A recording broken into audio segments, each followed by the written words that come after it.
Robinson. I attend AC Flora, and I'm planning to major in geology at College of Charleston. Good job.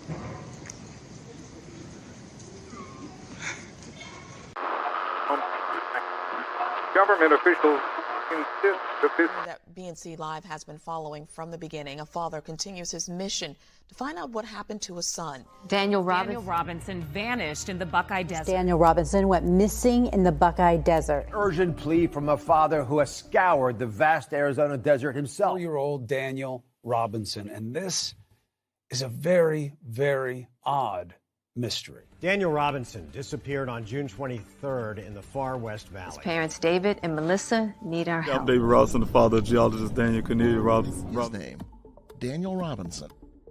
And leading the search, not law enforcement, but Daniel's father, David. God knows how much we can bear, you know, and at times I feel like I can't really take but so much more. Where is Daniel Robinson? And identify they were human leg bones. But you know what, it's still urgent to me as a father because, you know, we found human remains out here. David Robinson had only one thought on his mind as he drove the nearly 1,800 miles from his South Carolina home to Phoenix. I had to find my son. I also want to thank the volunteers that come out here every weekend, volunteering their time. And, you know, without these special people behind me, I wouldn't have a search.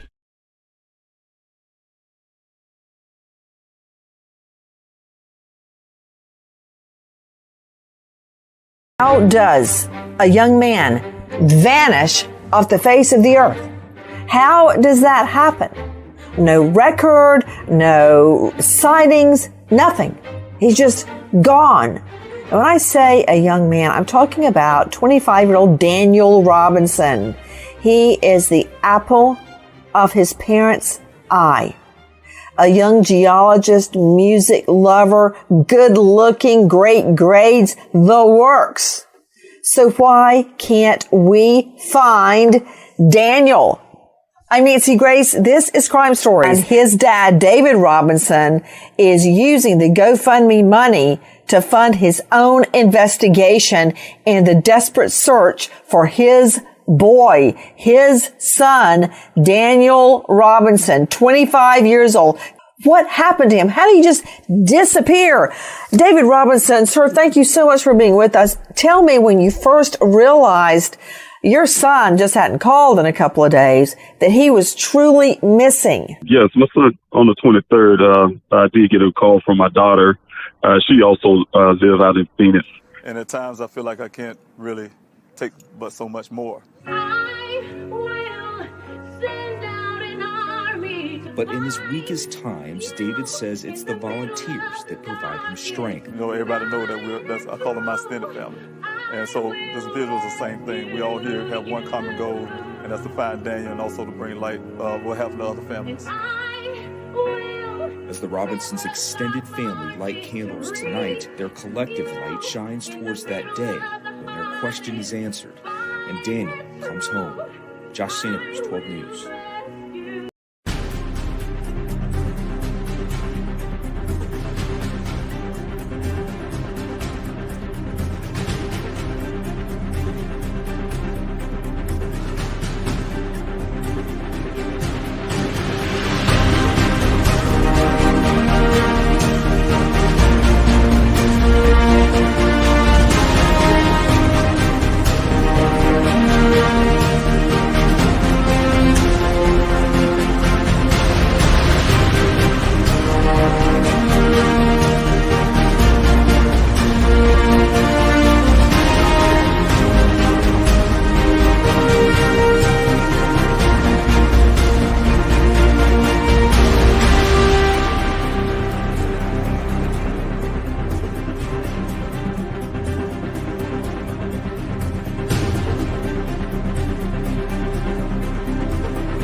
my shelter from the storm.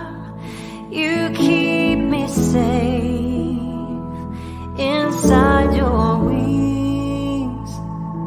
You are my comfort when life gets hard. You lead me to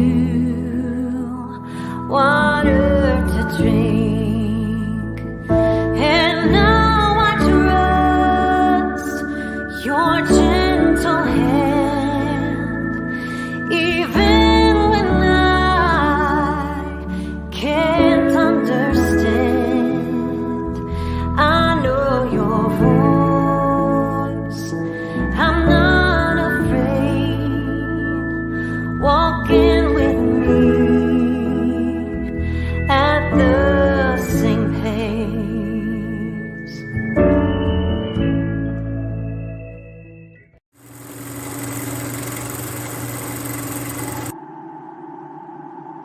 When the lights and camera turn off, I will be here. When the interest and conversation fade, I will be here. When there's no one around, a father will do anything it takes to be there for his son, to protect his family.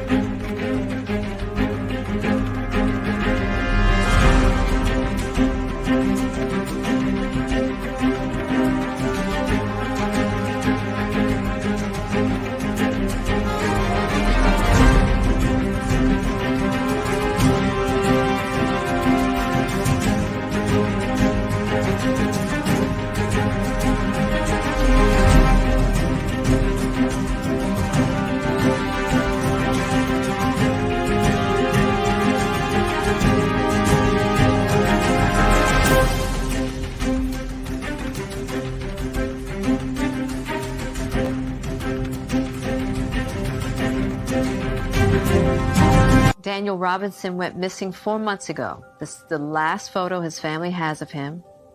He's a 24-year-old geologist, last seen leaving his job site in Buckeye, Arizona. As the Gabby Petito homicide case garners national attention, another young person has been missing for nearly 3 months, and his family is desperate to find him. 24-year-old Daniel Robinson, a geologist, was last seen on the morning of June 23rd, leaving his work site in the desert of Buckeye, Arizona. David Robinson had only one thought on his mind as he drove the nearly 1,800 miles from his South Carolina home to Phoenix. I had to find my son. And a year later, on July the 27th, 2022, I'm still searching for him. Thank you guys for coming in to this evening Q&A. My name is David Robinson. I am the father of geologist Daniel Robinson, a geologist, and very, very brilliant, intelligent geologist who graduated out of the College of Charleston, graduated with honors, decided to make Arizona great. He brought his career out to Arizona to start his life.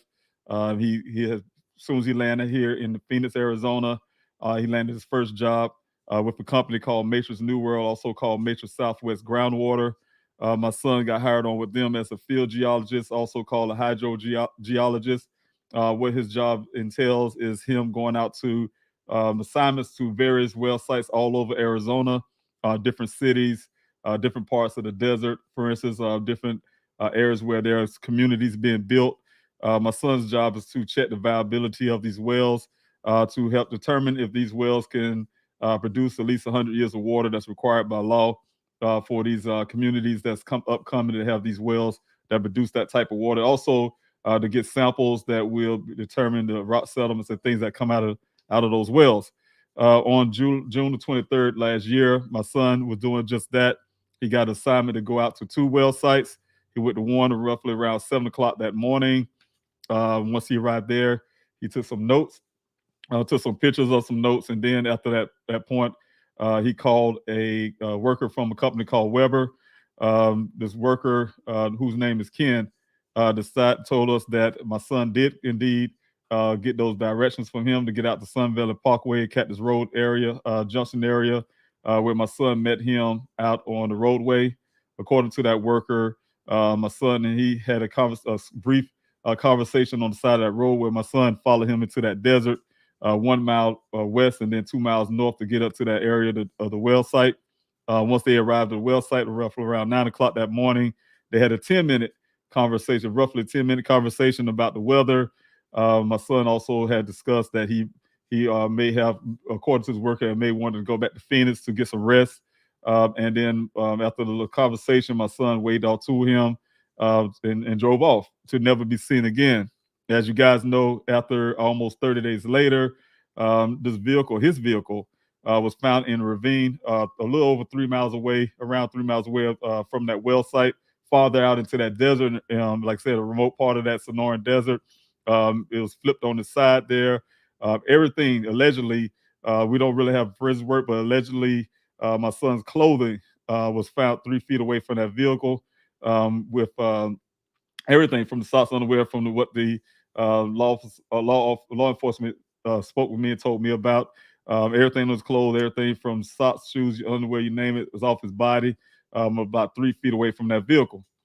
As you know, going forward, of course, when I get a story like that, of course, when I see the scene, I see things a lot different. But to back up a little bit, once I got the news that my son's one of the coworkers were looking for. When I say coworkers, it was one of the workers from Matrix New World, not the guy from the well site. It was working from Matrix New World. One of Daniel's friends from the job came by his sister's house looking for him. Of course, she thought that was strange for him to even know where she lived, but he explained that away by Daniel bringing him over to her residence one time before in the past, and he remembered where she lived. Of course, she called me about that. Of course, I did my due diligence, had my daughter to go over to his apartment to make sure his car wasn't there. He wasn't there because he wasn't answering his phone. In the meantime, I was still continuing to answer his phone and also try to check around with everybody I could think of, the family, his other siblings, to see if they heard from him. Nobody had heard from Daniel.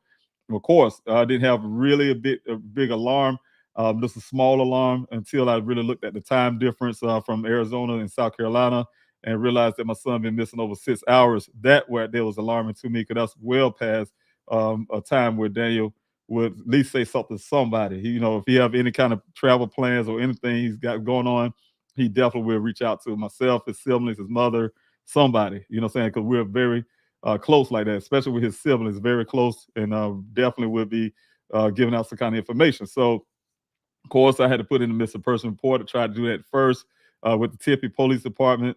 They told me they could not take the police report.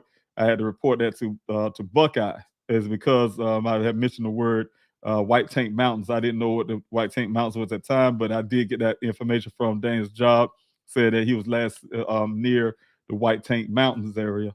And so, of course, when I relayed that to the Tempe Police Department, they said, hey, look, wherever your son was last seen, that's the department you need to call, even though I told them my son is a resident of Tempe. Of course, I called that department. They told me I had to wait 12 hours to report Daniel's missing. I was 3 hours short of that, so I had to wait around to make that report. Of course, I made a report, and from that point on, you guys, you know how that story went. The police department seemed very cooperative at the time.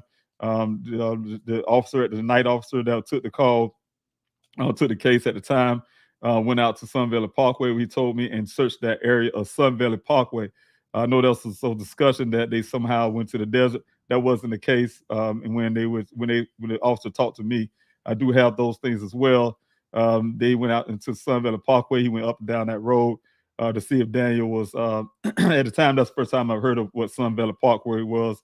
He went up down that road to search to see if he see Daniel stuck on the side of the road. That made me feel relieved, because for South Carolina, I don't know anything about Sun Valley Parkway Road or anything about White Tank Mountain. So that seemed really reasonable to me, until I started doing some more calling, talking to the workers at my son's job, and they said, yeah, he was actually missing, and they explained to me he was missing in the desert itself. It was the last place he was seen around 9 that morning, and that's when I asked the officer to go out with a helicopter to go search for my son. They told me they couldn't do that. They couldn't go out in that desert that night because it was nighttime. Okay, so, of course, I had to suck that up. I said, okay, but I couldn't sleep, stayed up all night. The next morning, the officer did call and said, hey, look, they will have a bird to go in the air to search for Daniel out there. I was very relieved. But then they called back an hour later. He said Well, that flight got scratched, is unauthorized, because his higher ups said that Dave's a grown man. If he want to disappear on his own, he can. And that was the assumption of the Buckeye Police Department at the beginning. They did not go search for my son, so that prompted me to. When I heard that, I knew they weren't going to search for Daniel. They didn't take my son's case serious, and from experience, you can tell just by that wording, I had to act. So I decided to grab everything I could, jump into my vehicle, and started heading out west to go find my son for myself. As you know, later, as I almost got to Phoenix, I did get a call from my auntie in Philly who said that she talked to someone there, and finally they decided to put a bird in the air. She was very excited. I was excited as well, but it was almost 3 days after my son was missing that they said they did this Phoenix Firebird, borrowed a helicopter from Phoenix Police Department to get a bird in the air to search even this area right here, according to their mapping of the area that they searched.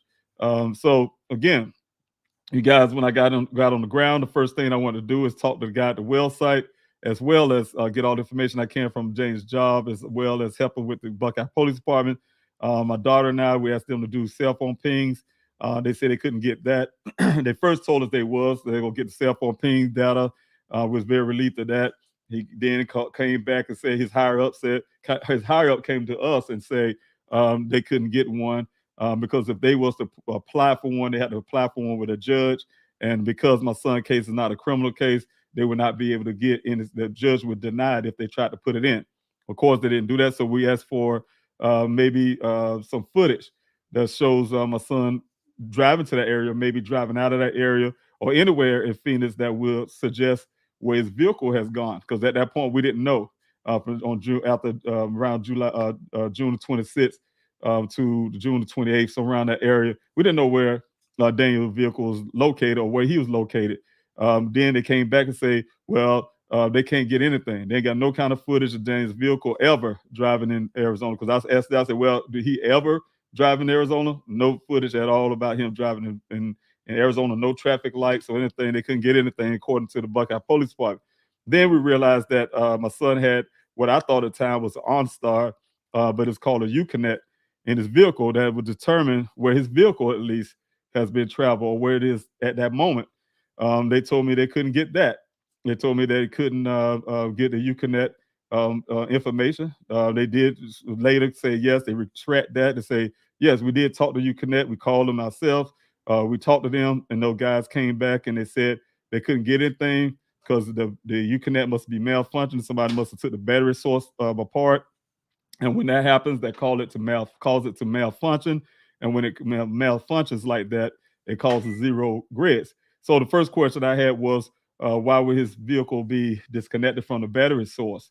That type deal. But then they came back and said if there was zero grids, they couldn't get anything, like I said, from the Uconnect. So anything that me and my daughter tried to get from the Buckeye Police Department at the beginning to try to locate Daniel, they somehow had the reasons why they couldn't get it. Of course, we then found out later through my son's bank statement we were going through to find out there was a charge, a transaction that appeared to happen on the 23rd. But once we look at it, you know how sometimes some things don't post until a day later. We realized that it was a post that was a day later, but it was actually the day before was a gas purchase or somewhere around that area or that morning. Actually, I'm sorry, I'll take that back. It was on the morning of the 23rd. It's supposed to have been a gas transaction and everything on that charge. We thought it was on the day after the 23rd, but it turned out to be on the 23rd itself. And once that transaction, we look at it, like I said, it was at a gas station for a certain amount, a couple of dollars of what was told. We didn't know what it was at the time, but the Buckeye Police Department say they went out to that gas station and they had got video footage of Daniel pumping gas. You know, so of course we was wondering why he's pumping on a few dollars of gas when he has an SUV. We don't understand that point of it. My son have useless to put a few dollars of gas. I think it was like $2 or $3 of gas in that vehicle, and it's an SUV. So we didn't really understand that, but we asked for the footage of that. To this date, I couldn't get a footage of that. They won't release that. But now they retract that and saying they don't have a footage of a video. They just have still pictures of a video. And I still asked them for that. They're currently saying, well, I'm going to see if we can have that. We can give you that or not. I'll make sure it's okay for me to give. So I'm looking for that to this day, and that's been about 4 weeks ago now. But you guys, I'm telling you, from that point, of course, I've been trying to do everything I can with the Buckeye Police Department, but that didn't work out.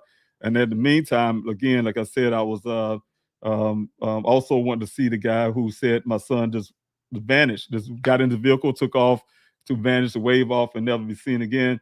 So I went to go meet him as well, get his side of the story, to hear what he had to say. And from that point as well, I've been trying to do everything. My daughter and I was traveling to airports to try to check we literally went to right there's Phoenix airport here, and went to every parking space that's in the airport. And I mean, it's a big airport.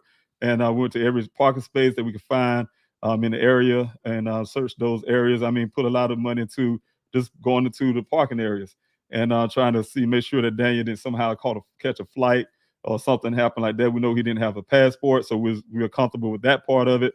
And but we did not find Daniel's vehicle. Of course, at the time, also, I was spending many days going up to Sun Valley Parkway because I was going to take my vehicle. I have a low carriage vehicle, but I was going to go out into that desert and go search for my son. But I was advised by the Buckeye Police Department not to go out there because they said the terrain is really rough out there. I'd never been out there before. So I used to stand on Sun Valley Parkway with my binoculars, hoping I can see Daniel somehow from that road out there, Sun Valley Parkway. But I've been tempted many times to go in there.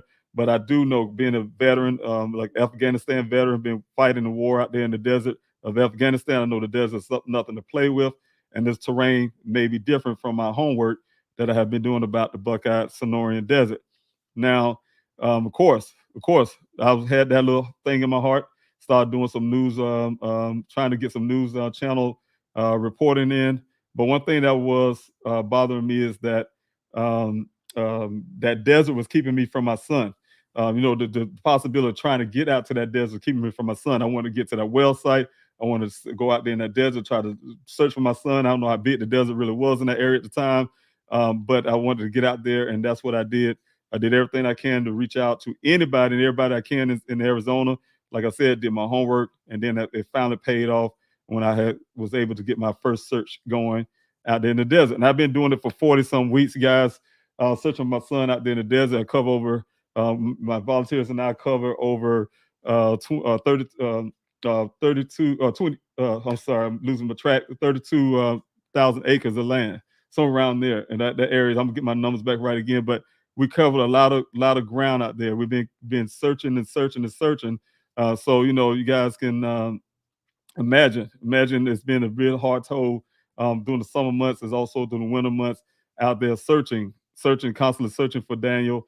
The first part of that mission was a rescue mission. I've been out there just trying to rescue my son. The volunteers and I out there trying to rescue Daniel, try to find out where it's located. But as time goes, it started going on from a rescue mission to a recovery. We've been finding human remains out there. You guys, we found a human skull out there. And of course, we found a lot of animal remains as well, but we have been finding human remains, like I said, a human skull, and also suspicious items like a cell phone near the crash site here, as well as some clothing. In the same manner, my son's clothing was found not too far from the well where my son went missing. In the same manner, a pile of clothes with some man's clothing, everything he wear on his body in a pile.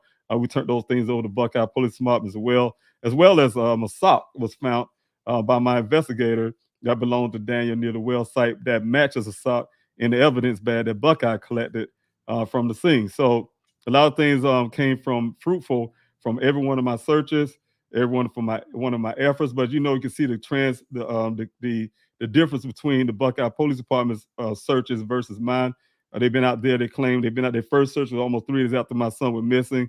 Their next search, according to them, was 2 weeks after that point. A little over 2 weeks after that point with Silver Air Patrol. And their last search was done when this vehicle showed up, and they didn't come up with a construction cone.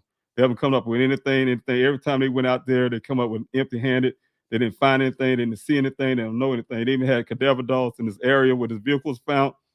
They said they had cadaver dogs, search dogs, and that's where the human skull that we found was located. And those search dogs and those tracking dogs, whatever they had, did not find those human remains that we found out there. So our search has been fruitful. We've been really searching. We've been trying to do everything we can to find Daniel. and I continue to do so. You guys know I'm doing the flyer distributions and try to get everything out as I can to try to keep Daniel's story alive. I have this YouTube channel as well to keep Daniel's story alive. So thank you guys for coming in this evening. I just want to give you my spiel. Of course, I'm definitely going to continue to fight for Daniel. I'm not going to stop. And, so you guys can understand that if you guys are fathers or mothers, you're going to understand it from a father-mother standpoint. Your children, no matter how old they get, they're still your children. So, you have to fight for them. You have to help. I have to stand in the gap for Daniel. I have to be his voice, and I have to get him, make sure he get his justice that he deserves. So once again, I will tell you guys, thank you so much for being here this afternoon, this evening for this Q&A.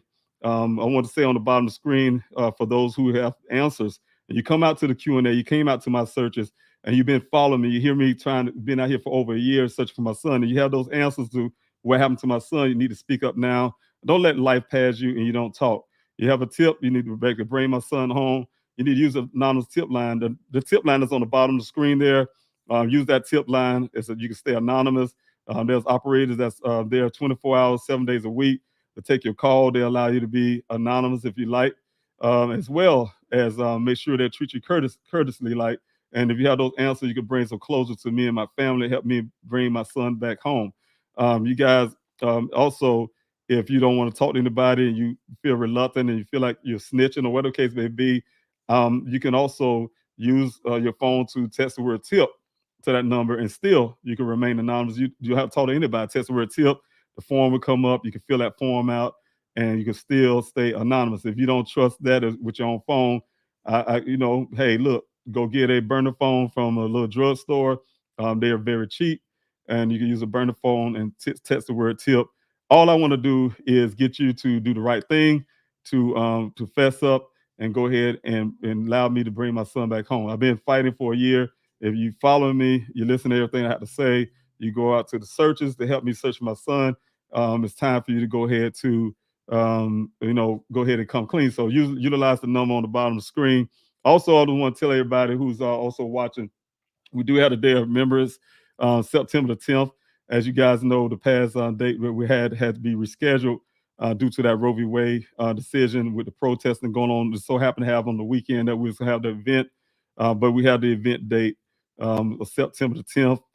You guys can come out and support that. You can find the event, go to Eventbrite and put in a day of remembrance, and that will come up, and you can go ahead and register for that to come out and support the families who will be out there. My family, as well as other families who's going out there to highlight their missing person story.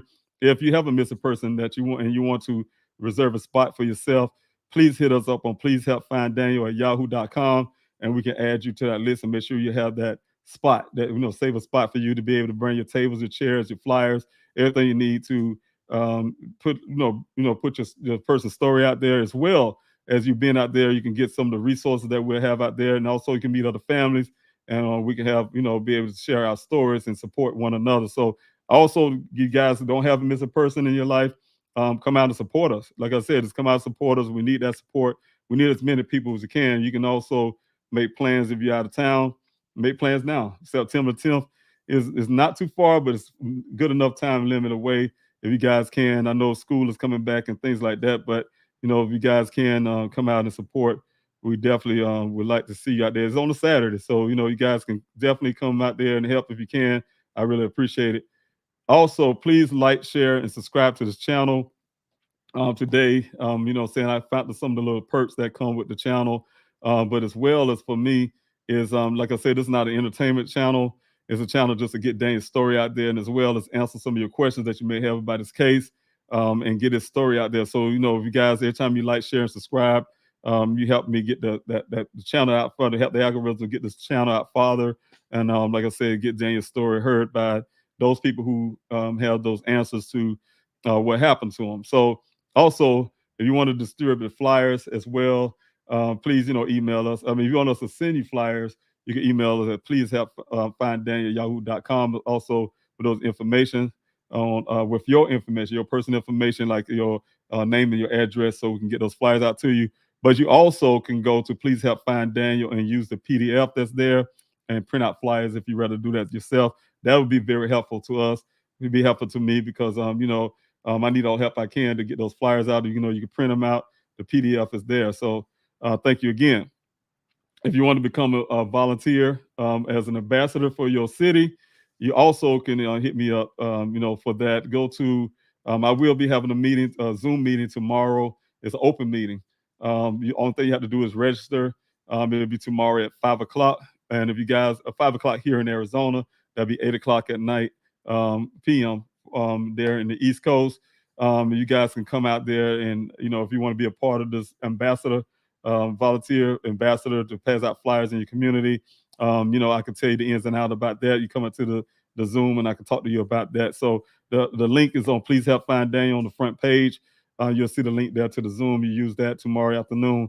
I'll let you into the Zoom link, into the Zoom, and we can have the discussion about it. So thank you guys for in advance for those who want to be a part of that and come out to the Zoom. So again, if you want to be an ambassador, utilize that. Okay. All right.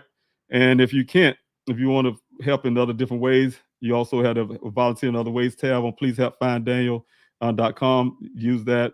We also will have a Zoom for you guys as well. We definitely have, need to fill out the form to help us with those skill sets that you may have. And we can, determine how you can help us in our endeavors to help find Daniel, as well as the upcoming. We all do already have the foundation, like I said, is in the infancy stage, but once it come out of that infancy stage, how you can help. So thank you again. We'll be going to the comment section again now. Thank you all up in advance for coming out again, like I said. And, saying when I come down to comment section, I want to say, if you have any questions, utilize the big question mark or the word question or, a capital letter Q or something like that, where I can come down to comment section and I can see your comments. So definitely going to come down that comment section kind of quick, and I don't want to miss your questions. So I will be saying hello to some people, but I definitely want to get to these questions tonight for the Q&A. So bear in with me. I want to say, Mary, thank you so much for being here this evening for the Q&A. I really appreciate it. Thank you so much. Hugs and strength to you as well.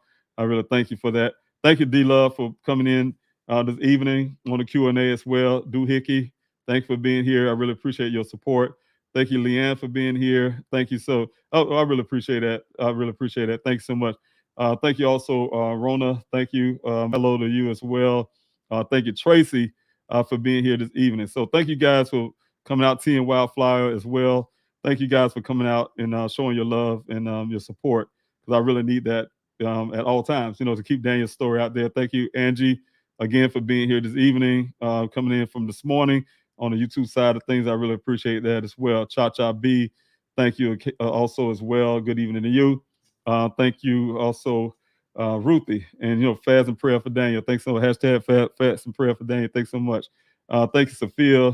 Thank you. I really appreciated you moderating and everything else. Thank you so much and being part of that board and team.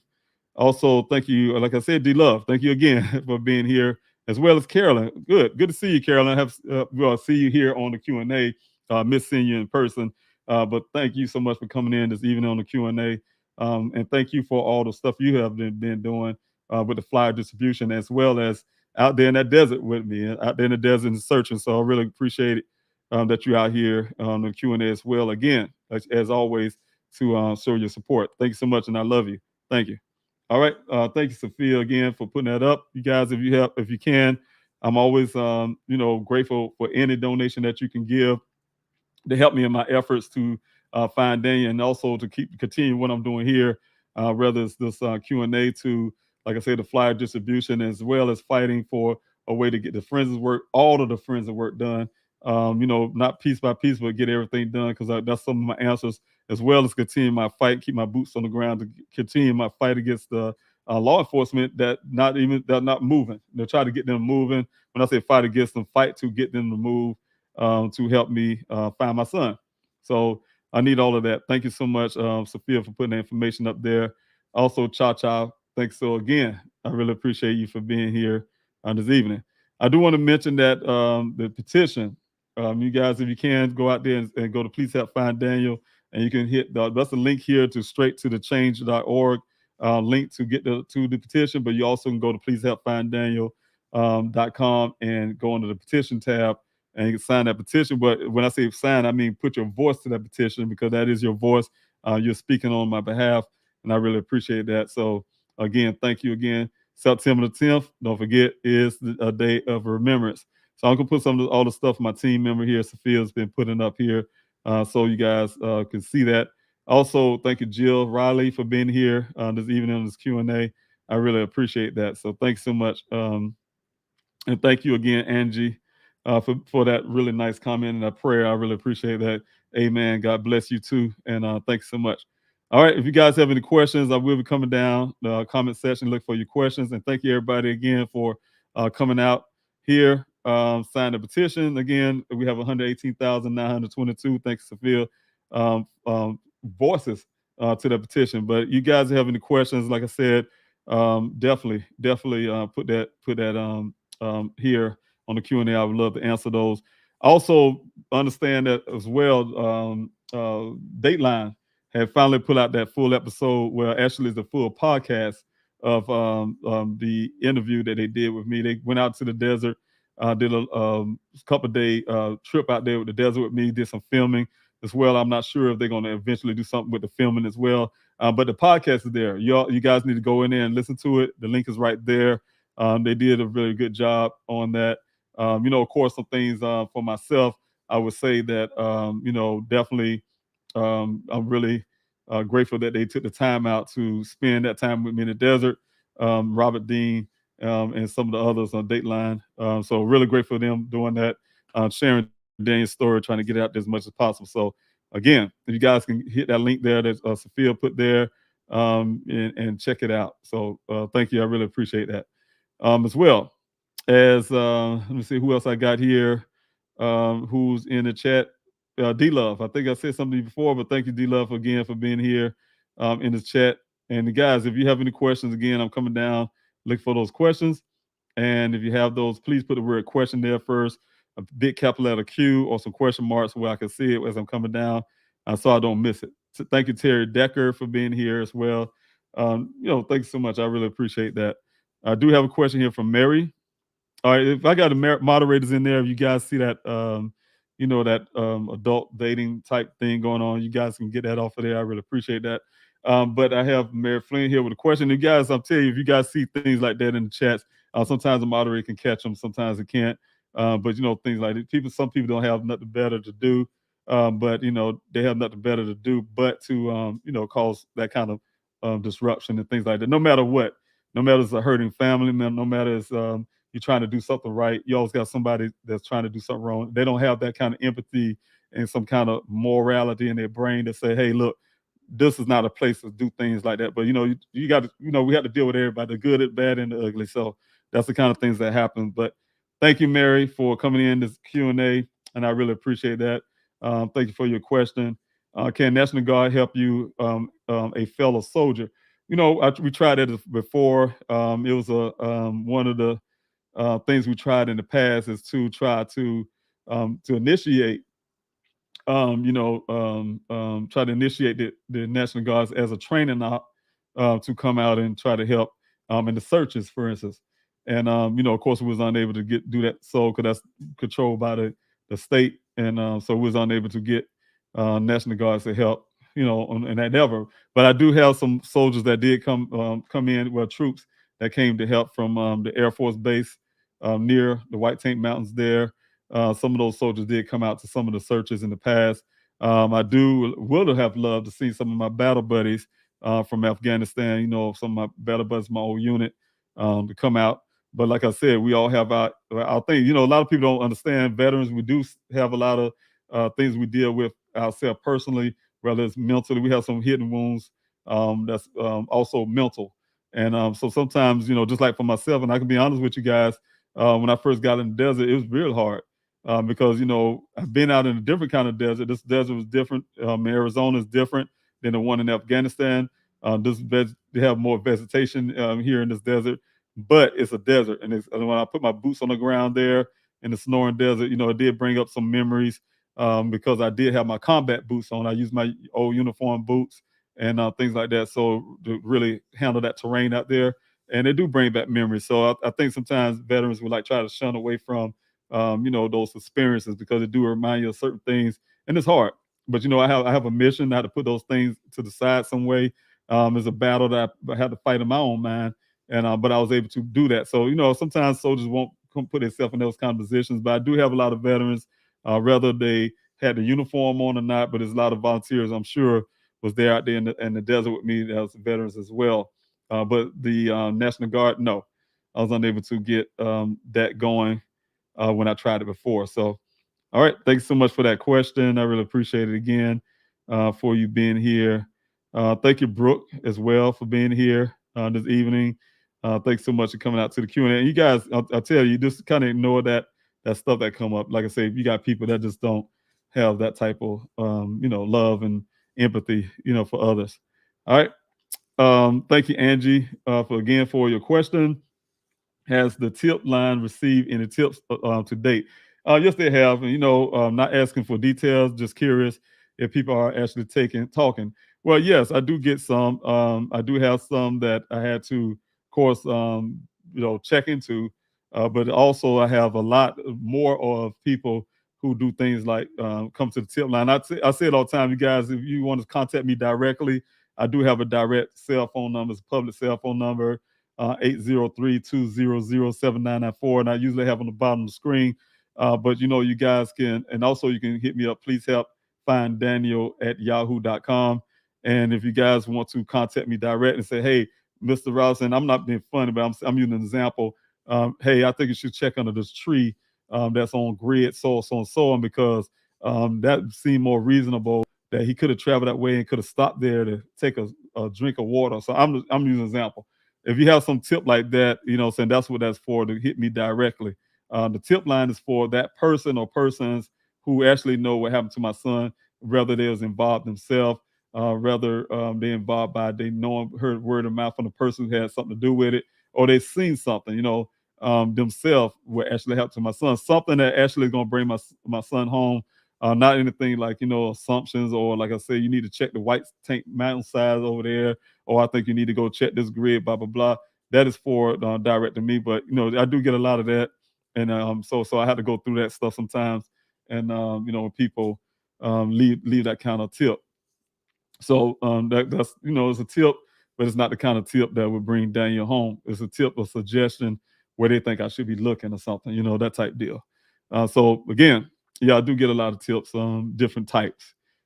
So thanks so much for that question as well. And thank you for understanding, I would not be able to give you the details of those tips, especially the ones that I had to go look into. So, but I do get some things as well. All right. Also, thank you, Tatia, and thank you so much for putting that up, because that is true right there. Thanks for being here in the Q&A. Kata, Pia, thanks so much for being here as well. I really appreciate that. Thanks for reminding us about to go. Yes. Thank you so much. When you say you're from Australia, thank you so much for reaching out here in the States. So thank you so much. I really appreciate that. All right. Mary Flynn, thank you also for your question. Can National Guard help? Okay, well, I think I must have hit that question twice, but thank you so much for the question. And again, like I said, some of the veterans and some of the soldiers, the troops from the military, I think it's Andrews military base, did come out to help, and them guys have helped very well. Some of those troops did find human remains, bones that appear to be human remains out there when we were out there. So never got no answer back from Buckeye once those things were sent up to them, but there was something that appeared to be that. But don't forget to like and share, subscribe to the channel, you guys. If you're new right now, just go ahead and do it right now if you can. Hit the like, share, subscribe, because they help with the algorithms for this channel to grow. I really need that. So thanks so much. And thank you, Sophia. Thank you. I really appreciate that for blocking that. You and Gwen, I'm sure as well. But thank you so much for putting that block on there, you guys. I really appreciate that, because that's very sickening. Here I am trying to fight for my son, trying to do something to get some to help you guys understand what's happening in the case, and then you have someone come with sick stuff they want to put out on a platform like this, because they have nothing better to do with themselves, or they don't have any, whatever the case would be. I'm not gonna do no insult. Some people just are not wired correctly, so we just have to pray for them as well. All right. Do have thanks again, If you guys have a question, please utilize the question marks or the word question or a big capital letter Q. That definitely will help. I really appreciate that. Thank you also, D Love, for that. Ms. Robinson, thank you for your service. God bless you. No, and thank you. If anybody else who's a veteran out here, thank you so much for your service as well. But thank you, D Love, for that. I really appreciate that. Also, I do have a question here from Wendy. I'm late. Sorry. Is LE helping?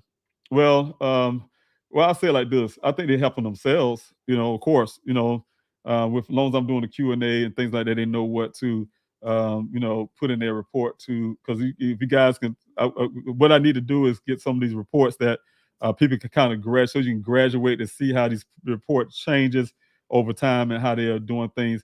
And if you can match it up to my Q&As, you'll see how they are going in and fits that report to make it appear that they're doing a whole lot of work for Daniel and make themselves look good. To date, they have not reaching out to me or my family to try to get anything done. So they haven't asked for any bank statements. No, they never. And the guys, you see that thing in the report, oh, we obtained bank statements from the family. They never got no bank statements from us. The only thing they ever got from us was something sitting across the table, stored on our phone, and that's not obtaining nothing. They're just looking at something, but they never obtained anything from us. So that's a falsification of that report as well. But no, they're not helping at all. My goal is to try to help get outside resources. A lot of law enforcement do when they're small or they incapable of doing the job correctly. They'll reach out to other agencies to. So if you guys also you hear them say, "Oh, we work with outside agencies," no outside agency ever came to me and my family that they claim they work with on their report. What is the name of those outside agencies? If they said they had called Phoenix and said, "Hey, can y'all do a flyover to see if y'all see a vehicle out there?" If that's working with an outside agency, then that's technically may say, "Yeah, we work with an outside agency." We call them on the phone and say, "Hey, can y'all do a fly?" And they say, "Yeah." Oh, now we work with an outside agency. No, they haven't been working with no outside agency for Daniel's case. And but they can play those word games and put in their report to make themselves look great. So what I'm saying, no, I don't have any real participation from law enforcement. I have been reaching out to other law enforcement agencies, and I was waiting to see, these guys, I've tried to make sure I stay in a certain area when it comes to that, but I'm just trying my best to be patient and try my best to, take people at their word. So sometimes that make it kind of hard when you have to do so. I have a missing son, so I don't have that kind of. I'm not allotted that kind of time. My son's life is at stake, and his the ability for him to be found is at stake because we went past that 24 to 48 hours. It's been a whole entire year now, and I need every moment I can. So when people start dragging their feet, then I have to start turning to a different direction. So. And that's what I'm starting to see on some things I'm doing right now in the background. You guys, I've been to the Attorney General's office to the top Department of Justice. You name it. I'm doing everything I can. I even talked to the Crystal Cinema's office too. You name it. Trying to get meetings with them as well. So I'm doing everything I can to work my angle to try to get the help I need for Daniel. So when law enforcement fails, you have to do other things. Because like I said, my son's case has been damaged so bad by the Buckeye Police Department. I have to try to find other ways to get his case done correctly with whatever little piece that I got left in Daniel's case to get something done correctly. So again, no, I don't have that kind of help. I have more help from the general public, whether it's to the searches, to you guys, like I said, doing this flyer stuff, to you supporting me in this efforts to putting Daniel's story out there, you name it. I have some people even also doing everything they can to try to find answers for themselves. So definitely not from law enforcement. All right. I do have a question from PM Channel. Thank you again. The damage to Daniel's Jeep on the windshield is eerily similar to the windshield damage of the Infinity that was found. I don't know about the Infinity, but maybe a cover-up for something more nefarious by Buckeye. And I'm not sure if you can elaborate on the Infinity. I didn't hear anything about the damage of a windshield of Infinity. Yeah. If you guys, if I can move over here a little bit, yeah, you can see the damage right here on the windshield. On the windshield, there's one side there, and the other side here is two impressions. They have two impressions, one on each side of that vehicle. Nothing in that ravine did that kind of damage to that windshield. The vehicle didn't do a full roll. It did a partial roll. and and that windshield didn't never come in contact with the ground or anything. So, but it was definitely something somebody used to try to bash into those windshields on both sides. So that's from my accident reconstruction as well. As you guys know about that red transfer pane and some of the other things that with that. But yes, there's definitely 2 impressions in the windshield going inward. There was something bashed into those 2 windshields. And my investigator and myself, I believe it could have been something like a blunt object, like a bat or even a boulder or something like to that effect, because of the way the impact happened at one angle of the glass, the top of the metal part of the glass, and it rolled down on the passenger side, rolled down and smashed the glass in from that angle. But on the other side, it was banging from just the center. So you guys, there's a lot to that damage, and that vehicle tells a lot of stories to what possibly happened to that vehicle. A lot of stories there from the real raw data and physical evidence that Buckeye have never utilized. They didn't want to accept my investigators' report. They instead refused to use it. So they decided to go, instead of helping me in my search, they decided to go get their own private investigator, who's also a accident reconstruction like mine, and just to rebut his story that about the 11 additional miles on the vehicle. You guys, you can use the common sense of that. The reason why Buckeye went to a dealership to as a worker at a dealership, workers, I don't care what department they work in, you asking a worker, not the manufacturers. They didn't go to the manufacturer, went to a dealership to ask them, say, hey, do the computer and the dashboard don't match sometimes? Just to get that kind of answer. I'm sure, I don't know how many people they asked. They could have asked many, I don't know. But they went to a dealership and never went to the manufacturers. And the reason why, could you imagine them going to the manufacturers and ask that question? You know what the manufacturer gonna say? No, because it'll become a recall if it did. They don't have no recall on that vehicle about the data, the dashboard not matching the computer. They don't have a recall. So, it's lagging. No, they don't have no recall on that. So you guys know if that was to happen, it would have been a recall, because that would mean that their computer's unreliable. When it comes to cases like this, if my son's vehicle had to go to this whole thing had to go to trial or a case or something like that, and the first thing they'll do is go to the manufacturers and make sure those things are accurate. And the manufacturer gonna say yes, because it won't be able to be used in court if those things was a recall. There's no recall on that vehicle. So that was just a way to make sure there's, in my opinion, that accident reconstruction, to make sure that it fits their narrative that my son, that vehicle was there for 30 days. My son wrecked the vehicle himself. He had his brain injury. He did all that on purpose, did it to himself. He had his brain injury, got a vehicle, got to take his clothes off because he went to go join a monastery to become a monk. That's where they want that theory to stick that way, and they're doing everything they can. But no matter what I see on Dateline, if you guys can go look at the Dateline thing, one thing I can say, of course, they have to put that episode, of course, fairness to, both sides. But one thing you got to use the common sense, just logic about that, and see how, like this whole story, it just don't make sense.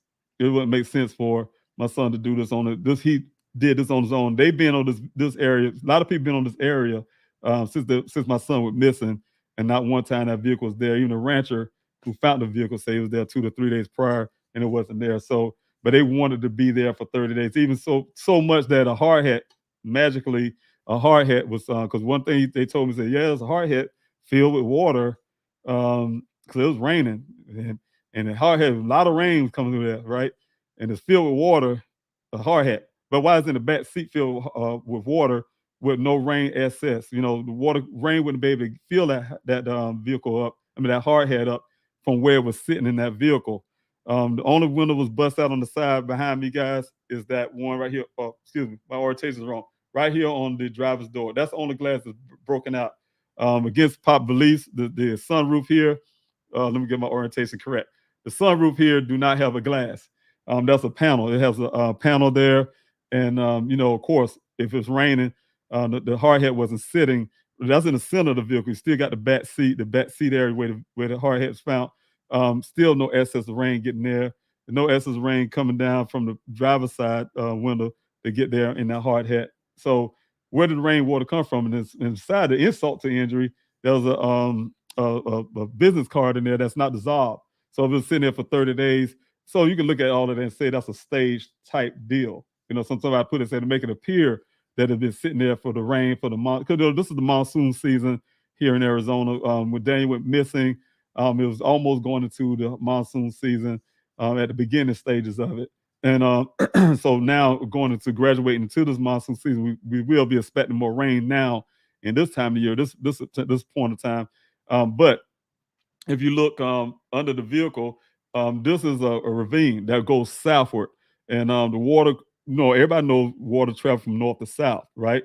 Because it's going downhill, and so it was going down here. Here would be going south, where the wheel side is. It's going south down the ravine, going down to this what is called the Hassayapa River, and a lot of water will go through there through the monsoon seasons. And if a lot of water going through, and I promise you guys, we walk in the desert all the time, the volunteers will tell you, we know where the water travels in that desert because there's always a stash of debris that hit up against a tree or anything, and it's almost become like a dam. The waters be pushing against that, carry all these little sticks and stuff, and it builds up, and almost like what you'll see a beaver do in the river. It builds up there, and it stays there. You don't see any debris up under that vehicle when it was raining. Because if it was raining that much, there would be debris traveling under where the vehicle is, and it got caught up right there in that little space and right there under the vehicle. There's none because it wasn't raining like that. The vehicle wasn't there. If it was raining like that, the vehicle wasn't there when it was raining like that. So the point is, I'm trying to make, but somehow the Buckeye Police Department want us to be stupid somehow and say, oh, they don't. As long as it, because if it says they say it wasn't there, then they had to call it a possible criminal case, right? But because they don't want to do that, they're going to stick their ground and say, because possible criminal case may mean that you have to do some work. By law, they don't have to do anything for Daniel.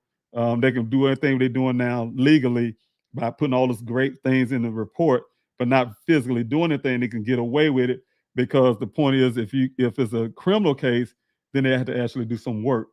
But if it's just a missing person case, they really don't have to do nothing by law. Really, they don't have to do anything. So as long as they keep that status going, they don't have to do anything. And that's why I'm telling you guys, I'm trying to do everything I can to make sure that my son's case be moved over to a different department, to somewhere that somebody would actually look at what it really is. And in my opinion, is foul play. So definitely look at it and look into foul play and see what happened to my son and those who involved and those who are doing some things to make sure that the answers are not found. All right. T and Wildflower, thank you also for being here, and thank you for your question, Mr. Rosin. Do you think Tempe law enforcement will step into the case? I hope so. I really hope so. My son is a resident of Tempe. I really hope so. That'll be very good if they do. You know what I'm saying? They're the first department that I reached out to. Like I said, of course, what department should I be calling if my son was missing? It is Tempe. He's a resident of Tempe. I talked to the mayor of Tempe, I went to the city council and asked them if they could do anything they can to help their citizen. He is a citizen of Tempe. So, help their citizen to help me find out what happened to their citizen, my son. And so I'm still saying that to this day, the Tempe Police Department as well as, the mayor. So I'm a guy that, I'm going to be honest with you guys, and that lip service don't help me at all. Lip service don't help me at all. If you're ever going to say anything to me, then you need to be a person to keep that word, because if you don't, that's when other things start happening. So definitely I want to make sure that I'm reaching out to those departments as well. But, I'm looking for anybody who's willing to do the right things and help me find what happened to my son. That's the bottom line. I don't care about their feelings. I don't care about whatever. Just do their job. Feelings don't matter to me. You grown men, especially, I see some men in these departments, grown men worrying about their feelings. Well, you shouldn't talk this way. I mean, you're a grown man. You can't take words. If you that thin skin, shouldn't be able to be doing your job. So the thing is, to me, my son is missing. I don't care about people's feelings when it comes to, when I say care about people's feelings, they worrying about me saying something about them. For instance, a police department, for instance, I don't care about your feelings. Just do your job. And my son is missing, and you need to go out there and find him. Do what you got to do to find my son. So that's my bottom line. That's my angle, and I'm just going to stick to that. So definitely thank you so much for that question. I hope so. I don't know if they will or not, but I will hope so. If a department like that would step in, I'm reaching out to everybody. I'm reaching out to them. I'm reaching out to Phoenix. I'm reaching out to Maricopa County. I'm reaching out to the FBI, reaching out to the Justice Department, the Attorney General's office. I'm reaching out to everybody. So, you guys can understand I'm doing everything I can. So, all right, T and Wildflower, where were you able to get any additional information on what became of the vehicle that was first reported as possible being Daniel's? No, I have not. And, that's another thing. As I can tell you guys, it's always conveniency to the Buckeye Police Department when it comes to things like that. It's convenient that they couldn't get no cell phone ping. To me, this is all my opinion. It's convenient that they couldn't get photos, pictures of him ever being in Phoenix at a traffic light, traveling to his job site or wherever in those days. It's convenient that they can't give me the video footage of the Waffle House. And they give me still pictures of the video, but now they're retracting and say they have still pictures too. Like Waffle House just gave them a whole bunch of still pictures of their video, which don't make sense. Also, it's convenient that they couldn't give me the video of what they say they had at the gas station with my son pumping this gas. Now they saying, "Oh, I'm gonna see if we can release that to you." No, they're saying this. Now they're calling the pictures as well. We can release it. I said, "Well, can I get those?" We'll see. I can see what I can do. All right. Then it's convenient not to get cell phone pings, like I said. It's convenient not to be able to get the Uconnect for that. It's Uconnect information off the vehicle. Again, even with that, it's convenient that I try to find out who towed that vehicle away when I went to go to see the vehicle for myself. Before I got there, somebody got there and towed it away. And I asked them, could they find out, which they have to. Anytime a tow company tows something away, they have to put it in the system. And to find out, it's convenient that they couldn't give me that information as well. But the vehicle ended up showing up 2 days after that, so in the desert. So, so you think about all of that. Think about all of that. Why is all this conveniency where I can't get these answers? Saying that type deal. And so that's hurtful my efforts and my investigation, trying to find out what happened to my son. If they're not going to do it, that's the whole reason why I came to Arizona. I didn't come to Arizona to be on a vacation. I didn't come to Arizona just to play around with these law enforcement officers. I'm not afraid of them because they have a gun and a badge. I'm not afraid of them. You know what I'm saying? No, they just people just like myself. They got a job. Matter of fact, they work for us. And so I didn't come here to be their friends or anything like that. I came here to find my son. And also I came to work with them to help them find my son. That's where I first came up. I came here to work with the Buckeye Police Department, whoever, to help find my son. They stand beside me. I stand beside them to see my son. But once we turned in that physical evidence that said otherwise, from the stuff they saying what happened to my son, he joined some monastery, becoming a monk, and he's taking his clothes, all this kind of stuff, BS they told me. Once we turned in physical evidence that said that vehicle was never there, all that stuff, that's when they stopped talking to me. Then they stopped having a communication problem with me. And that's when everything started turning sour. So again, that vehicle that was there 2 days before, it showed up in the desert. In my opinion, that was my son's vehicle.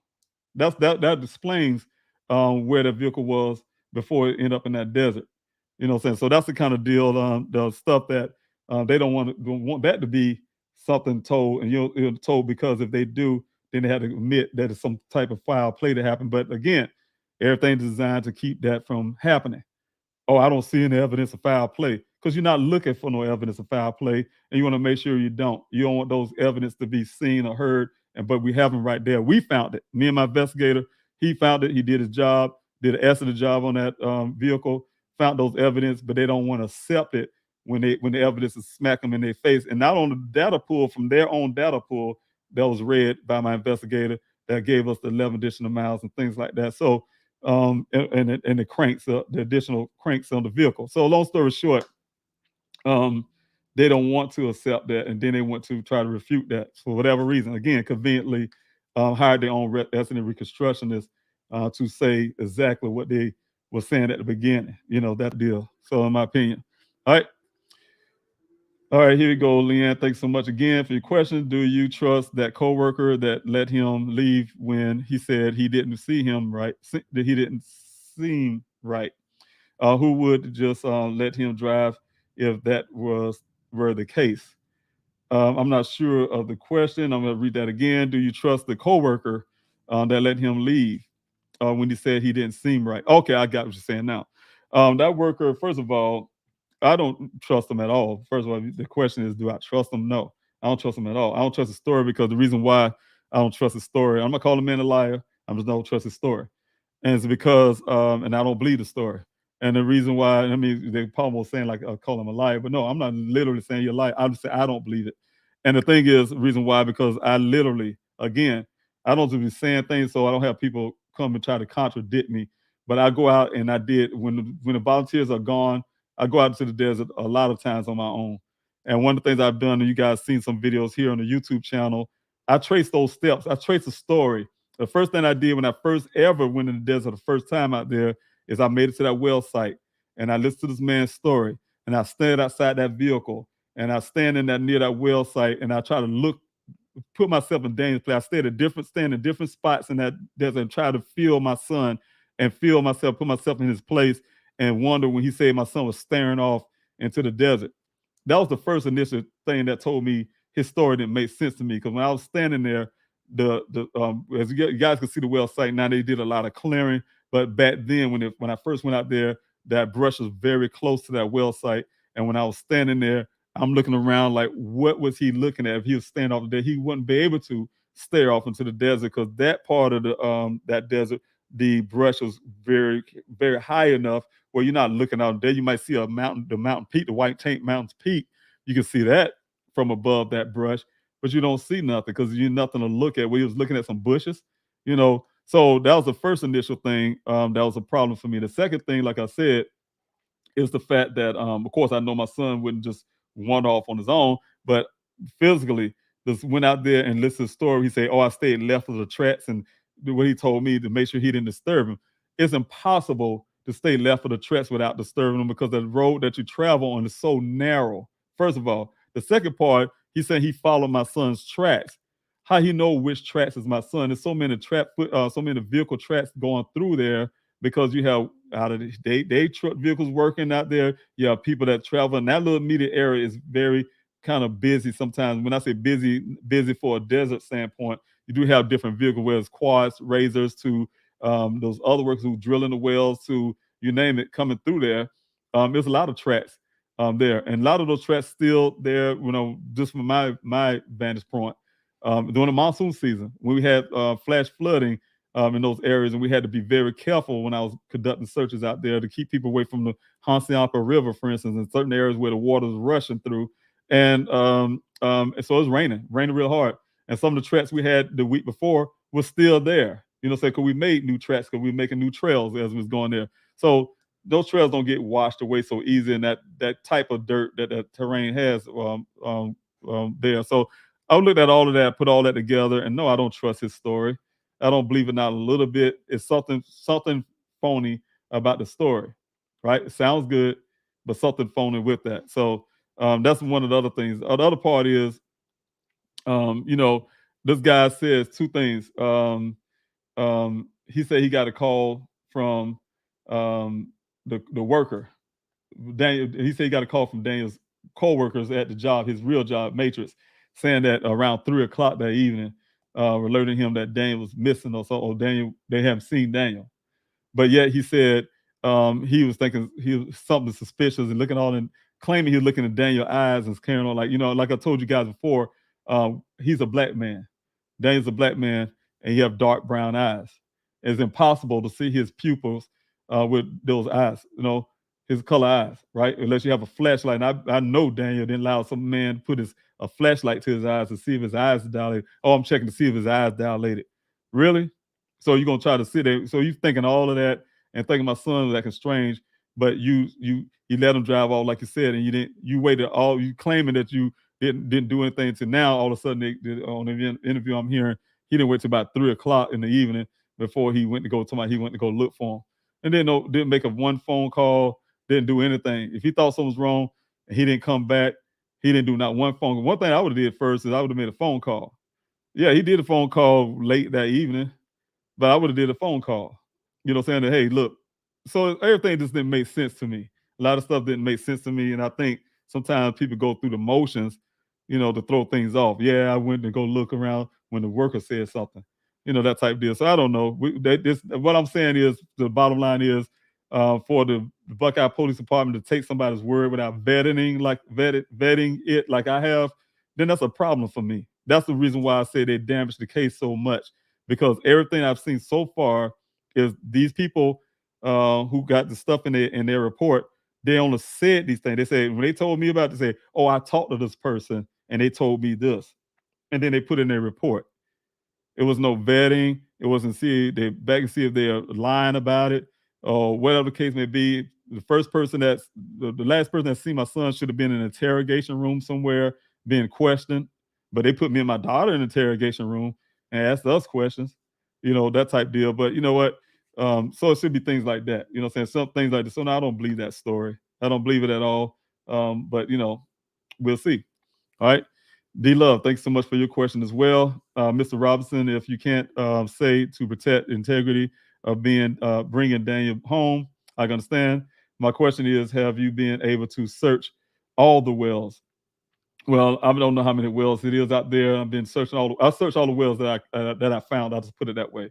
But there are two mines that I would have to I'd love to have searched. I was unable to do so because the company I was working with needed permission from BLM, Bureau of Land Management.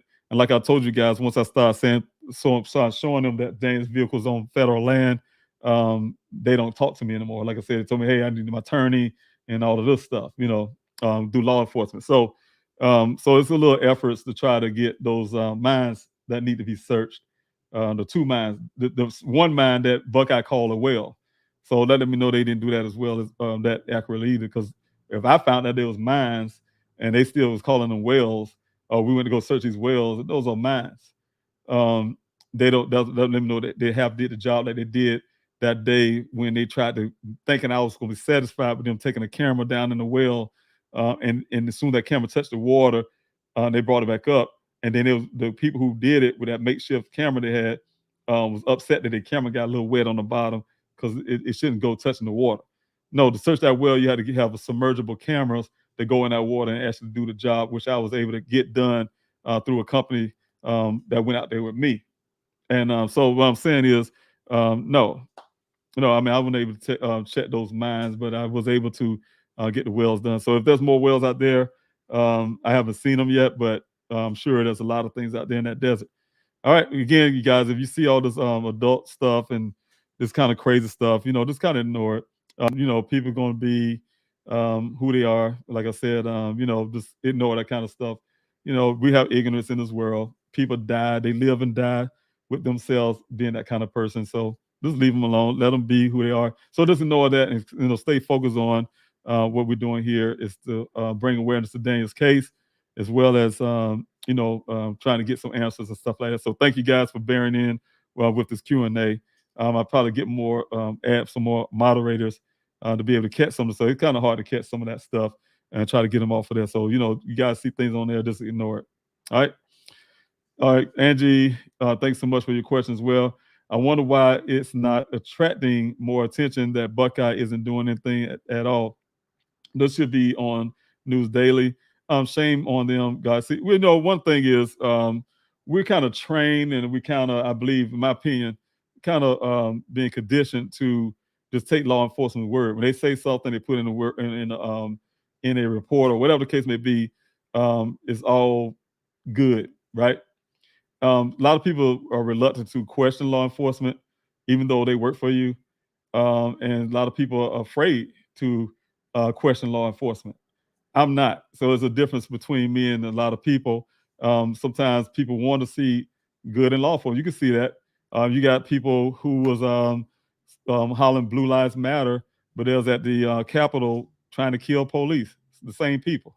I mean, I think I've seen them even beat the police with a Blue Lives Matter flag. So, so sometimes things like that, people just want to give the credit to even cops that when there's some cops that's not doing the right job or doing the job correctly. So I'm just not one of the persons that's going. I'm pro police, and I can tell you that. And I say we do need policing, and I have a family member that's also a retired detective. But you know what?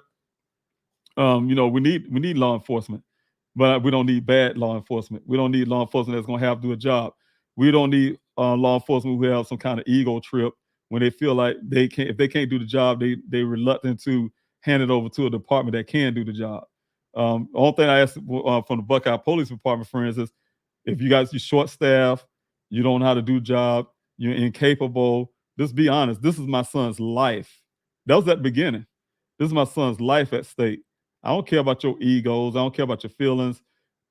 It's easy. It was easy for them to say, hey, call another department. We can't handle this. We need you to take this case if you can and see if they'll take this case, or we can have you lead and we can kind of be a backup, whatever the case may be. Do what you got to do to make sure that my son been found. But they weren't reluctant. They didn't do that. Instead, they double down on themselves, try to make sure they look good and things like that, double down on whatever they're doing. So I just want to say, okay, also, like I said, it should be attracting more attention. But like I said, you're not going to find, even look at the article that was being released, you're not going to find too many news organizations, for instance, that would say, oh, the police, they'll say the father said they're not doing enough. But they're not going to go into details and the reasons why. No matter how much I can paint it to them and show them the reasons why, what they have done that's not right. They leave that to, I guess, whoever police the police. And that's hard to do. Like I said, get the person who police the police to look at the police to see what they are doing. So that's why the Justice Department is very important, things like that. So definitely with that, it should attract more attention, but of course, it's not going to do so. Not that way. It won't be in a way where they say, "Oh, they're not doing anything at all," or whatever the case may be. They're gonna try to find a way to make sure the police department integrity don't look so bad, even though they're not doing anything. So that type deal. So that's the reason why. That's why the only way I can see it. All right, Mary. Thank you so much for your questions. Well, has Brian Eaton covered your story? Yes. I think it's the same guy. If I know that name sound real familiar, I just know Brian. I think it's Mr. Eaton, or it's spelled different.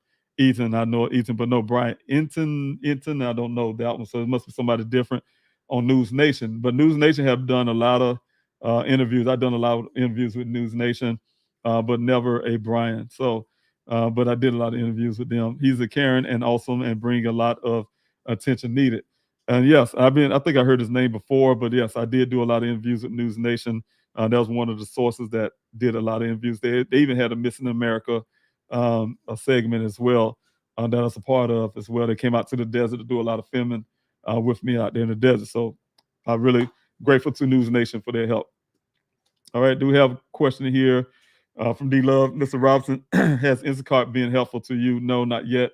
I think they get to a point where I think I have to have a warrant or something, not law enforcement, to try to get information from them about Daniel's, Instacart. He did work for them and get that information from them. So I had a hard time with that. I'm gonna still keep trying, but definitely gonna see. All right. So thank you so much. Thanks so much for that. I want to address this real quick as well. I do have people out there. You guys, I put up a weather report on, my son on the date about my son's when he went missing on June 23rd, and the weather report was no rain. Of course, this is the monsoon season, and you do have a lot of rain, but that day it wasn't raining. So I just want to make sure that's clear. We see things like that. I did have my former,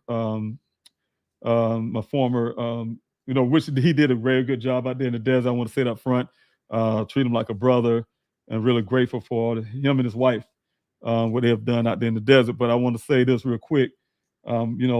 Some of those things are very troubling to me when you go out and just do something simple as Google search of weather reports. And it wasn't raining, 0% rain on that date. And, don't corroborate the story of the guy who said it was raining and whatever the case may be. But then I put that out there. But then a person, he went to go get a video for somebody who in their backyard don't have no timestamp, no nothing. They say, oh, it was raining. I don't know what day they got it from or when they got it from. It was raining that day. Yeah, it may have been raining in your yard, but it wasn't raining out there in that desert. So long story short, I just wanted to say, sometimes it is, 2021 probably was the wettest monsoon. I remember being here and they had some flooding going on I'm sure they're probably gonna have some flooding this year as well. I've heard it happens every year here in Arizona. So you have some flooding in areas because, of course, they don't get rain. When they do get rain in the monsoon season, the ground don't soak up that water fast enough, and that water definitely be traveling and things like that. But I just want to put it out there. So when you guys see things like that, I think it's something, I don't know if it's the same attachment, but there's things out there to try to contradict things that I researched on my own and done for myself. I'm the one doing the investigation for my son, and I'm the one trying to find those answers, and those are the answers I get. So you guys can look at it. You can go do the weather report yourself, and you can find those things for yourself so as well. All right. So I just want to make sure I cover that when I see things like that. So, all right, and thank you, Toaster, for being here on the Q&A. All right, Leanne Lay Hanson.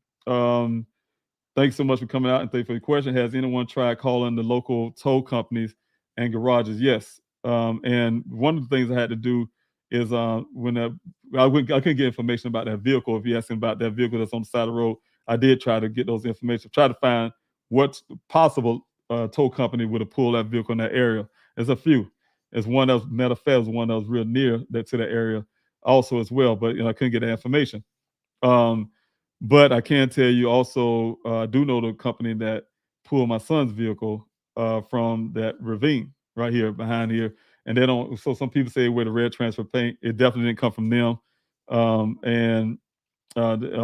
course, if the red transfer paint didn't come from that vehicle when they towed it, that's because they didn't ever have any type red on their vehicles at that time at all. So definitely checked into that as well. But there's different reasons why. I don't know the reason why you asked that question right there on that behalf. But so if you're talking about that vehicle that was sitting on the side of the road that looked like my son's vehicle, no, I couldn't get information from any tow companies out there. So, all right. Question. Thank you, Karita, for being. Oh, thank you so much for being here. First of all, thank you for helping in the desert, and also everything else you help with in the background. All your hard work, the helping the efforts to find Daniel. I really appreciate you, and the flyer distribution as well. How are you doing today? I'm doing okay. God is, my days always will be pretty much the same. I really appreciate you asking that as well. Thank you for your prayers from me and my family. And thankful for the scripture. False witness is not go unpunished, and he who breathes out lies will not escape. And I agree with that. That's the truth. And also, you said Zechariah 8:18. These are the things that you shall do: speak truth to one another, render in the gates of judgment, and are true, and make for peace. Proverbs 12:17-19. When you tell the truth, justice is done, but lies lead to injustice. A lie has a short life, but truth lives forever. So I don't know the question, but thank you so much for putting that up there as well. And thank you so much, like I said, for your efforts and all your help that you have been doing, definitely doing for Karita. And I look forward to talking to you again for some of the things we'll be doing, hopefully next week. So thank you so much. I really appreciate you being here this evening. And thank you for the scripture lesson. Thank you for that as well, because you're right. Saying anytime, you got to make sure you stay on top and task of everything, and, and definitely stay true. And so thank you so much for your prayers. And I'm doing okay. Like I said, I'm doing okay, and I'm gonna keep on fighting. You already know what I'm doing here. So thanks so much. Definitely will keep fighting. All right. And thank you, Carolyn, again for being here. If anybody have any more questions, please feel free to put those questions up there as well. Put those questions up there. Don't forget to put the question mark or the capital letter Q or the word question before your question. I definitely will get to them as soon as I can. I'll come down to the comment section now. And I really thank you guys for just bearing here with me. Thank you, Balance, for being here. I really appreciate thank you so much. I really appreciate that as well. Thank you for those kind words. But thank you for being here on the Q&A as well. All right. I do have a question from Aaron here. There we go. All right. Thank you, Aaron Chase. Thank you so much for being here again. Have the developers built anything in the area where Daniel was testing the well? Last I checked, no. Only thing they have built was a couple well sites in that area. Last year, coming into the holidays last year, I was contacted by those people, Eldorado Holdings and some of the others. But anyway, they wanted us out of a certain area, or they was kind of giving the warning that the project was getting ready to start in January, where they're going to be doing some groundbreaking to put this community out there. But I have never seen that. Like I said, unless they're talking about the groundbreaking of putting those new wells there. But that far as like I said, never had actually see them start a community, just the wells. So I don't know. I have been up there for a little bit now because I'm planning to go up there again, but I haven't been out there a little bit. And so I don't know. Sometimes every time I go up there, they always got something new, a new well site. So maybe they have started something. I'm not sure. All right, Brooklyn, Michelle, thank you again. Good evening, David. Are you still contacting all of the hospitals in the area? Not have been doing that lately. I have contacted a lot when I first started. That was one of the first things we have been doing, trying to locate Daniel. Of course, you got the HIPAA law, things like that, so we can't get but so much other than being able. I had some big, huge flyers then, but other than leaving flyers and stuff like that to try to hopefully they utilize those flyers to spread information to workers at those facilities. We can't get information about a patient, but we definitely can have the workers to know that we're looking for if Dane was there, for instance, that patient. And so hopefully that would have worked out. But yeah, we did do that stuff. When I say we, I had seen people that was going out putting flyers out to these facilities from mental health to hospitals and stuff like that, homeless shelters as well. So I'm not sure if I got every last one of them, but the ones I knew about, yes, took care of those. All right. Question here from PM Channel. Question, Mr. Robinson, thank you. You are an extraordinary father. Thank you so much. My heart goes out to you. How are you doing emotionally?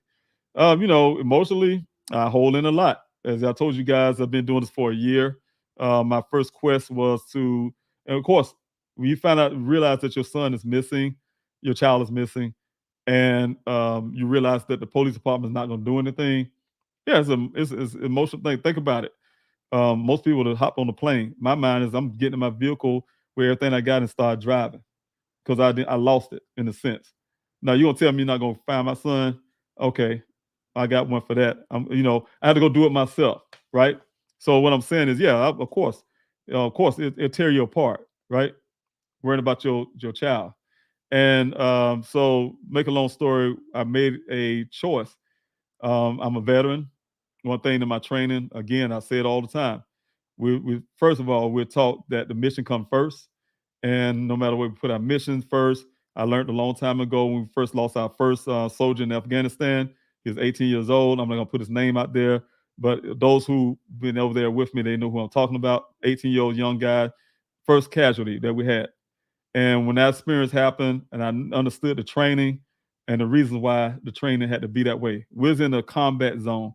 We're in the hostile area, far near the Pakistan border, where the Taliban is. We was 40 minutes on the Black Hawk. If something was happening to us, it'd take 40 minutes for a Black Hawk to get to us to come get a medic, for instance. So we was in dangerous areas. But one thing I learned with that training, when that happened to the young man, we had the memorial service on that fob. And as soon as it was over, it was very emotional. Something I have never experienced in my life. Seeing his boots there, his rifle, and his picture, and you name it, right? Didn't have time to grieve at all. Soon as it was over, let's get back to work. Because you know what? So as soon as you get emotional, you get complacent, that's when you die. And that's when you can't get complacent. So we've been trained for that, right? And what I did is use that military experience to say, you know what? This is my son. And I know if I get emotional, I will not be effective. I got to fight for Daniel. I knew that as soon as that police department decided they weren't going to go out there and search for him. So I had to make sure I'm mentally sharp and stable and make sure I'm able to fight for my son. So I've been doing that since day one. And that was to keep me going. That's why you guys try to make sure I don't show my emotions. Don't mean I don't have them. Yeah, emotionally it's very tough. But one thing to keep me going is that training, as well as God, my family, my love for my family, and definitely my love for my son. Because, if anybody's going to fight for my son, it's going to be me. It's my responsibility as a father and that's my job. So, of course, I'm going to have to do that, and I have to try to stay strong as I can. And don't let things be. You got to be tough skinned. One thing I learned from my pastor when I was a kid, he said on the pulpit one time ago, sometimes you have to encourage yourself when nobody else is around and you by yourself. You got to encourage yourself.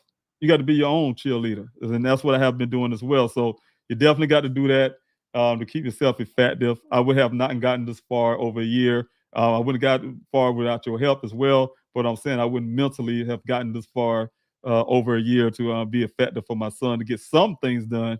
I was able to get it. Now, this wasn't all negative stuff. I got a lot of things done since I've been here searching for my son. I haven't found Daniel, but a lot of things got done. And I got a lot of push and everything else as well. So yeah, emotionally, yeah, it's hard every day, especially at night when when I run out of things to do to keep me going, and I have to actually sit and think sometimes. That's the hardest part. And the fact that I haven't talked to my son, I haven't heard his voice over a year now. That's the hardest part when I have to think about things like that. The reality that my son is actually gone or missing. So those realities is bad, very hard. Okay, you say my heart goes out to you. How are you doing emotionally? Do you have any good support system? I do. I thank God for that. I do have my support system here. You guys too, as well. When you guys put out things like, "Hey, Mr. Robinson, you're doing a good job. Mr. Robinson, we love you. Mr. Robinson, praying for you and your family." Like I said, I have my team. I also have Gwen here. I have all this, I even have my dog now. This certain things. Yeah, I have a nice little support to keep me going as well. So I'm really grateful for those type things that I have. So, all right. So please don't go into the desert alone. I can't say I don't. But when I do, I don't announce it, of course. I do go very heavily armed. So that's one thing for sure. But I do have to, and I think about it all the time. When I'm out there, it's an eerie place. I feel for my son if he was there some kind of way. That desert is, some people may like it. Me, I'm a city guy, and sitting out in some desert, and you can actually, it's so quiet in that desert when you're out there by yourself. That's eerie to me. It's an eerie feeling to me. Then it's so vast. You don't know who's looking at you. You can't see them. They might can see you. I don't like that. I'm a soldier, so those type things that bothers me. So long story short, but I'm definitely, like I said, heavily armed when I do so. But I don't allow that. But I try my best not to go out there alone unless I really have to, because I am doing some type of investigation of my own. And unless I have to, I don't do it. And if I do, sometimes I do take some people with me as well. But mostly I try to make sure I'm out there with my search team. That's why I have the organized search, to be out there with many people. So that way we all safe. We got each other. We play that battle buddy system and we stay safe. All right.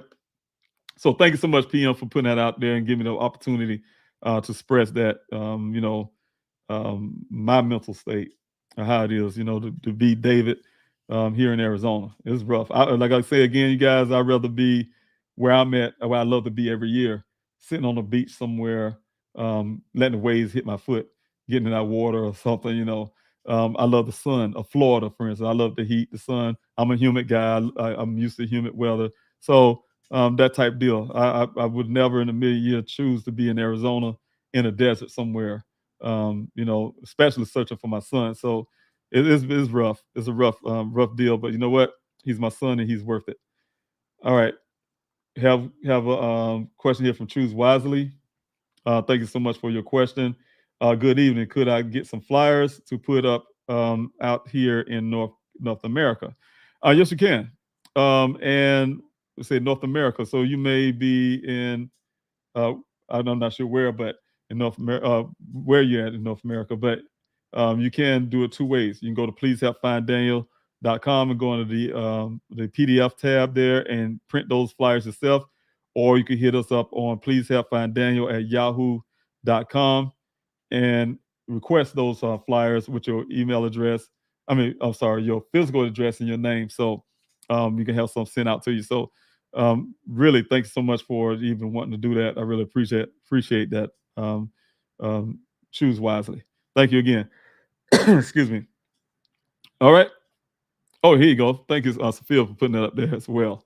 Yeah, you can choose wisely. You can print them out on the website. Please help Daniel. Just exactly what I said. Thanks, Sophia, the moderator and also team member. thanks so much for being there in the chats, getting that taken care of.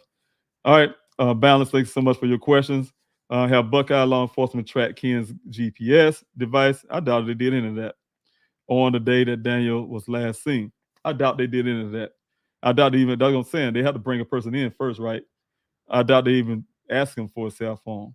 Asked to look at his location, corroborate anything that he said. I almost doubt it. I almost doubt all of that. I don't know. I wasn't there. What they did, the only thing they told me, they questioned him. That's it. They questioned him, and he said this, and they put it in the report. And the reason I know that because before I knew that was a report, the things that he said is what they said on the first day. They went to go take them. That it was like on the, I was guessing on the 24th-ish, when I heard that 23rd or 24th-ish, probably the next day after my son went missing. When I started traveling. I've been talking to the police department while I'm traveling. I'm doing a whole lot of stuff, driving and handling a lot of business as I'm approaching coming to Arizona. And I heard, that's when I first heard that exact story that this guy said. And of course, they had to put it, and you look at the time, so they had to start putting that stuff in the report. So how did they have time to even vet the story before they put it in report? You don't see nothing after that point, no supplementary stuff going in. They probably going to do it now since I'm saying it on the Q&A, but no supplementary stuff that they might say, oh, we asked the question. We asked the question again. You'll see nothing where, oh, we got the cell phone and we corroborate his ping locations, or we did this or whatever to see, that kind of stuff. No, they ain't doing that because they only look at the man as a suspect. So the whole point is, I doubt it. They did anything other than asking the question. He told his whole narrative story, and they put it in their report. And that's the reason why I'm in the desert searching for my son, because everything's based on this one man's story about what happened to my son, the last person that's seen him. All right. Thank you, L, again for your question. Were there any major auto body repairs done on a vehicle in the area shortly after Daniels went missing? I do not know.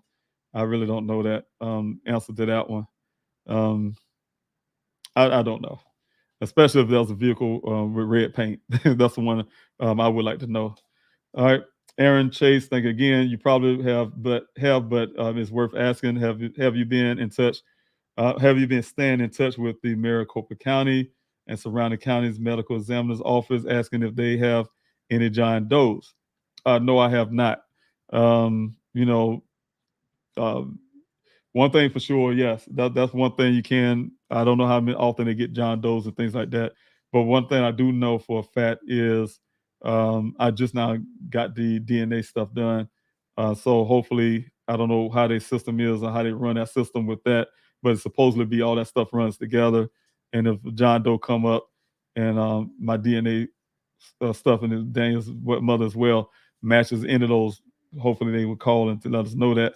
But definitely, I don't know how that thing worked with those checking with John Doe's and stuff like that constantly. I don't know how to go about doing that all the time. But how often should I be doing that type thing? But yeah, I can imagine that they probably do get a lot of John Doe's in. Matter of fact, they just found, unfortunately, someone recently, I think a day or two ago, deceased in the mountain, but she's female, in a mountain area for hiking. So hiking area. So yes, no, I have not. To answer that question, I have not been in constant contact with Maricopa County about the medical examiner's office and things like that. No. All right. Let me see here. If I have any more questions, you guys feel free to ask them. I think I'm down to the end of these questions. I don't see any more. But one thing I want to continue to talk about here is, let me see if I can get this right here. One thing I want to talk about here, and thank you for your question, is again, so if you guys can please subscribe to the channel and everything, that would be very helpful. So again, you guys want to be an ambassador to pass out these flyers. Please join me on this Zoom tomorrow evening here, Arizona time at 5 p.m. and that'll be 8 p.m. on East Coast. If you're on the East Coast, if you want to be part of that, if you think you want to be a part of it, you just want to hear me out and be interested in it, you can join that Zoom meeting. Like I said, the link is on pleasehelpfinddaniel.com on the front page. It's right up under the video there. You see come up You guys have the link there for 5 o'clock tomorrow evening, my time. And, I'll discuss the ambassador program that I'm putting up with you guys and see if you really want to do that to help out, to get these flyers out there to your cities, be responsible for that, to help get those flyers out there and in your city. So what the goal is to try to reach every city that I can in the United States to get the flyers out there as far as I can, as well as in the future endeavors with the foundation, because the foundation will be helping a lot of families, and it'd be nice to be able to rely on you all to go out and help with these flyers as well, and getting the other family members flyers out. So I'll talk to you a little more discussion about that if you guys come on that, like I said, that Zoom meeting tomorrow evening. I'll just be sitting there waiting for those who decide to join in. So, all right, I'll be doing that for less an hour or probably an hour and a half because I will be having another meeting. I have a board meeting that evening after that. So I'll be on there for a little while, but I'll be doing that every Thursday, trying to get as much people as I can. So you guys can continue to do that as well. All right. Thank you so much. You can volunteer in other ways tab. Also on pleasehelpfinddaniel.com. So thank you so much for everything you guys have been doing from day one, helping me in support. I really thank you for your questions that you guys had this evening on the Q&A. I hope I was able to answer some of those questions and get, those questions answered to the best of my abilities. Like I said, I don't have all the answers, and some of the answers I can't say, but I try to give you the answers I can, and I do know. Again, I will be back next Thursday. Next Wednesday, for the Q&A. My days run together. I'll be back on my on next Wednesday for the Q&A in the morning. I also have another evening Q&A. If you guys want to come back again to support, I really need that. Until then, I want to say thank you all. I love you all for your support and your love, and thank you again. I hope to see you soon. God bless.